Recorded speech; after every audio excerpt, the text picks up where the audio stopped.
ડાંગ જિલ્લાના આહવા પોલીસ સ્ટેશનમાં નોંધાયેલ 15,40,000 રૂપિયાની છેતરપિંડીના કેસમાં એલસીબીની ટીમને સફળતા મળી છે।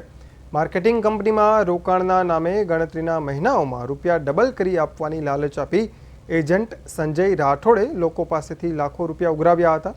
કુલ 18,40,000 રૂપિયાના રોકાણ સામે માત્ર 3 લાખ પરત કરી બાકીની રકમ ઓળવી જતા ફરિયાદ નોંધાવાઈ અને એલસીબીની ટીમે હ્યુમન ઇન્ટેલિજન્સ અને ટેકનિકલ સોર્સની મદદથી બાતમી મેળવી કે આરોપી બલવાડા ગામે લગ્ન પ્રસંગમાં આવવાનો છે અને આ માહિતીના આધારે પીએસઆઈ અને તેમની ટીમે વોચ ગોઠવી આરોપીને ઝડપી પાડ્યો।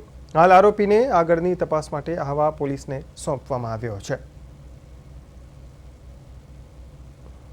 આમ ટોટલ 15,40,000 રૂપિયાનો ફ્રોડ કરવામાં આવેલ છે, જેના આધારે આહવા પોલીસ ખાતે ભારતીય ન્યાય સંહિતા તથા Gujarat protection of interest of depositors તથા prize chit and money circulation banning એક્ટની અલગ અલગ કલમો લગાડીને ગઈ તારીખ 5/5ના રોજ આહવા પોલીસ ખાતે ગુનો નોંધવામાં આવેલ।